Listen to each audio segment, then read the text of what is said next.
somehow someone has found a way to get a Switch 2 early. Let's talk about it. So right off the bat, here's a slightly spicy tweet from Jake Randall. Someone got their hands on a Switch 2 and is making the very intelligent decision to share unboxing videos on YouTube.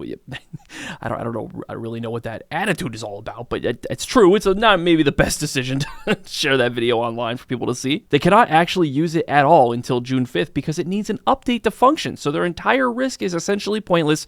Laughing emoji. No, I don't really know why Jake in particular here is so upset about this. It seems a little personal to be that annoyed about the situation, but it is. I don't know. Nintendo's lawyers, are they able to find this guy, figure out what situation happened, that he was able to get a Switch too early? I don't know what'll happen there, but there is a video online of him actually unboxing the console. I'm not going to show it here because, you know, Nintendo's Nintendo. They're going to take this video down too, but it does exist if you want to go find it. But like I said, the video is now taken down, but there was a comment here from the guy. Someone asked, like, more video, please, for, like, more details.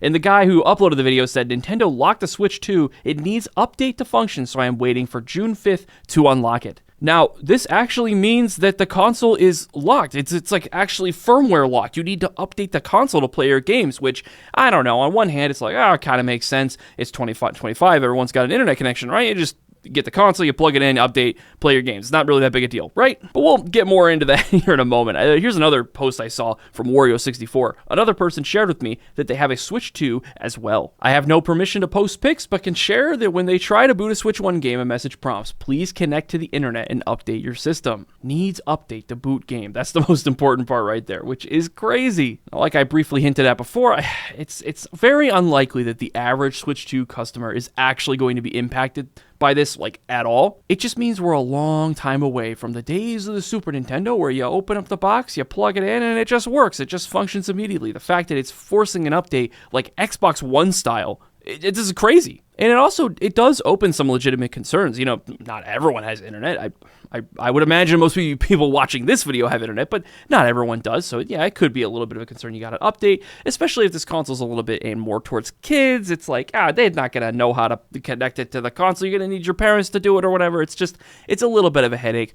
Ultimately, not that big of a deal. The bigger concern is, what does this mean for the future? Again, super small amount of people are ever going to have to deal with this, but it essentially means that every launch Switch 2 anyway, maybe they'll change this later, is going to be locked and you can't play games on it. So I don't know, 30 years in the future, Switch servers are long dead, you get yourself a complete inbox, never before open Switch 2 and you can't even play it. Either way, it's not really a big deal for most people, but it is a little concerning that the Switch 2 is locked in that way. On a bit of a related note, we have this article on Kotaku. Target leaves dozens of Switch 2 consoles locked in a cage on the store floor.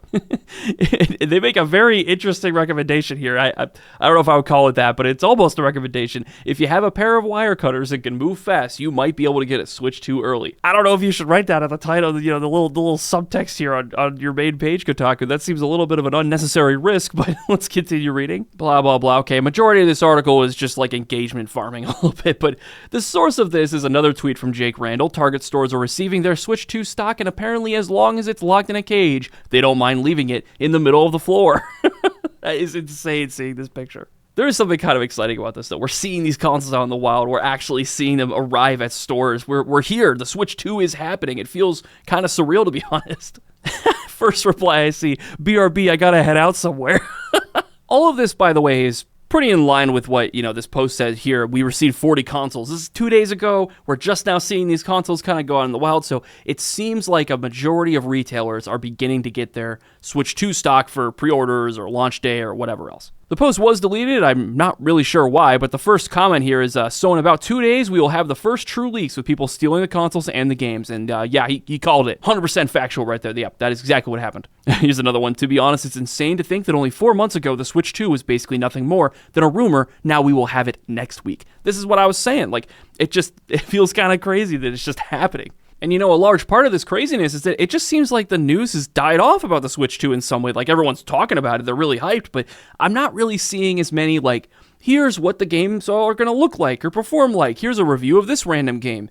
Like, even though we're only a week out. And I'm sure, I imagine we'll get some reviews and stuff, like maybe 2 days before the system launch, but I don't know. Based on this other Kotaku article here, don't expect many Switch 2 reviews at launch. Nintendo is reportedly holding back review units until the very last second. So even reviews are up in the air now. What is happening with this console? Nintendo just doesn't want to do things by the book, it seems. They write here, according to Chris Dring, the games press will not be receiving Switch 2 consoles until just before it comes out. And you might be wondering, is this how they handle the Switch 1? I don't really remember, to be honest, but they follow up in this next paragraph. It's a major departure from how Nintendo handled the rollout of the original Switch back in 2017, when the company was still licking its blah, blah, blah, more rambling for some reason. There's honestly nothing else of note in that entire paragraph. The point is, people had it a week early with the Switch 1, now the Switch 2, no one's going to be able to review it for some reason, and I guess they don't need it. People are going to buy it anyway. No one cares about the reviews. It would just be nice to know that, like, is the console you have pre-ordered actually going to be good or not? But overall, I guess it's not too surprising that Switch 2s are out in the wild. It just seems a bit odd that this is the only information we're able to get about the console at all, since we can't rely on reviews. Combined with the fact that Nintendo has gone out of their way to make sure you cannot play games early, it just makes it seem like Nintendo has really gone against the grain here and made it so that you have no capacity to play or enjoy your Switch 2 until you get one legitimately on launch. Which is, again, kind of frustrating because there's no way to even know if you're going to enjoy the console because the reviews, I'm sure, won't even be done until the day of. This is just a console launch for the ages, I guess. There's nothing like this that I've seen. Like the PS5 Pro, for example, when that came out, had a bunch of reviews. People had them early and everything, but this console, it is just under a smoke and fog. No one knows exactly what the machine is going to be like to actually play still, which is kind of exciting, but also very strange and concerning for that long-term future in terms of like what the launch consoles are going to perform like, 30 years down the line when the Switch servers are down. Gonna affect like 2 people ever, but it is a little bit of a concern. But anyways, guys, I hope you enjoyed this video. I'm Danny, by the way. I host Smokin' Silicon, one of our other channels. I fill in sometimes here on this channel as well. I hope you enjoyed this one. I will see you next time, maybe. Maybe it'll be Jacob. You never know. Bye-bye.